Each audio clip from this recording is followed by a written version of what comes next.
Baik, pemirsa yang dimuliakan Allah Subhanahu wa Ta'ala di seluruh tanah air, di belahan bangsa ini dari Sabang sampai dari Tanah Abang sampai Rawabangke. Ini tinggal di mana sih? Betawi amat sih, Bu. Aduh ya Allah, mohon maaf, beginilah saya orang geblek ya, Bu. Sebetulnya lebih enak jadi orang geblek daripada jadi orang benar. Iya, kalau orang geblek ngomong apa aja nggak akan ada yang sakit hati.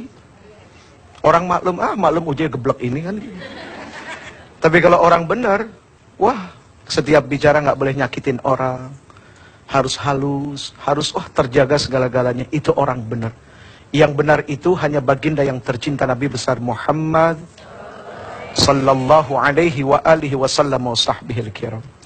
Baik pemirsa yang dimuliakan Allah, hadirin yang ada di studio, ngomong-ngomong soal korupsi dan pemimpin. Apa hubungannya sih? Korupsi dan pemimpin. Hubungannya apa? Hah? Hubungannya dekat. Jangan-jangan saudara kandung lagi. Antara pemimpin dengan korupsi. Kenapa korupsi itu bisa lahir? Hah? Karena ada niat. Oh iya betul ya. Innamal a'malu. Kan di dalam hadis Arba'in, Syarah An-Nawawi nomor 1 kan dijelaskan sesungguhnya segala sesuatu dilihat daripada niatnya. Mungkin ketika dulu pengen jadi pemimpin, niatnya nyari kursi, nggak nyari ayat. Padahal yang ada di dalam Al-Quran adalah ayat kursi. Betul nggak? Yang ada di dalam Al-Quran adalah ayat kursi. Ini terbalik, kursinya dulu. Baru akhirnya bikin-bikin ayat. Begitu bikin-bikin ayat, akhirnya korupsi dengan ayat-ayat yang dibuat. Makanya nggak aneh kalau kemarin berapa banyak yang ditangkap. Orang-orang yang sudah diberikan amanah, diberikan tanggung jawab oleh kita, yang diwakili oleh bangsa Indonesia, akhirnya terjerumus pada masuk pesantren sekarang. Ya kan nggak enak kalau bilang di penjara ya, tapi masuk pesantren.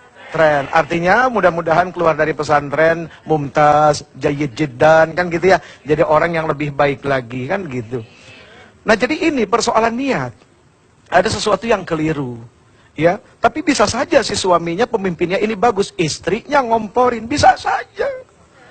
Makanya penting menahan keinginan. Mohon maaf lahir batin ya. Seorang suami dengan seorang istri kan sama seperti seorang pembalap dengan aligator. Aligator apa? Navigator, aligator, ya, seperti seorang driver dengan navigator.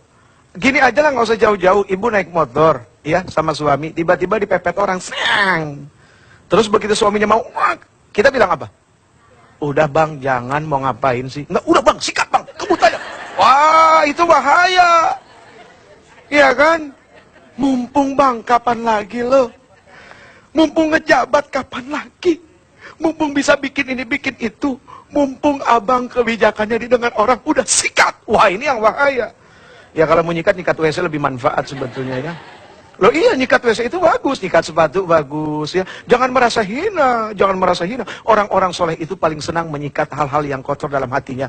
Karena kan semua keinginan hawa nafsu dan segala apa yang membuat diri jadi rusak itu kan datang dari hati. Nah, makanya penting seorang pemimpin itu memimpin dengan hati. Kelebihan Rasul Shallallahu Alaihi Wasallam itu memimpin bukan cuma dengan akal dan fisiknya, tapi juga dengan hatinya. Ya, jadi pertama seorang pemimpin itu harus mampu memimpin dirinya dulu. Apa dirinya? Matanya, bagaimana cara dia memandang. Memimpin mulutnya, bagaimana dia bertutur kata. Memimpin pendengarannya, apa yang dia dengar, tidak main telan saja. Memimpin segala sesuatunya, sampai keluarganya mampu dipimpin, baru dia mampu memimpin orang lain. Itulah keutamaan Rasul. Ribuan tahun Rasul sudah meninggal. Tapi subhanallah, siapa yang mampu mengalahkan kedikjayaan, kedahsyatan Rasul memimpin? Aduh ya Allah ya Karim ya. Insya Allah. Terus terang kita semua jujur. Kita semua merindukan masa-masa kepemimpinan yang betul-betul melihat segala sesuatunya adalah untuk bangsa dan tanah air. Satu pesan terakhir, ketika Umar bin Abdul Aziz memanggil para ulama, lalu beliau mengatakan, seluruh harta yang kemarin didapat dari hasil kezaliman pemerintah sebelumnya, apa yang harus kami lakukan? Kemudian banyak ulama mengatakan bahwa engkau tidak bersalah wahai khalifah. Khalifah tidak puas. Lalu akhirnya mengatakan, dia bertanya lagi, siapa yang bisa menyampaikan sesuatu yang lebih pasti. Termasuk engkau akan dimintai pertanggungjawaban. Kemudian dia buru-buru pulang, sambil nangis di jalan, dia bertemu dengan istrinya, dia katakan, wahai Fatimah, istriku, siapa yang engkau pilih, emas permata atau suamimu, Umar bin Abdul Aziz? Kemudian istrinya mengatakan, sudah pasti aku memilih engkau wahai Umar. Kalau betul engkau memilih aku, maka lepaskan seluruh perhiasanmu, harta bendamu, berlianmu, berikan kepada orang-orang fakir. Karena selama ini kita merampas harta mereka. Akhirnya itu harta dibawa ke Baitul Mal, diberikannya kepada yang hak. Subhanallah. Kita merindukan sosok pemimpin itu. Insya Allah besok kita akan menemukan pemimpin seperti itu. Tetap dengan berbaik sangka. Mohon maaf atas segala kekurangan dan kekhilafan. Hadza min fadli Rabbi ya Allah. Semua ini hanya karunia titipan yang datang dari Engkau. Kita kembali ke Oki. Assalamualaikum warahmatullahi wabarakatuh.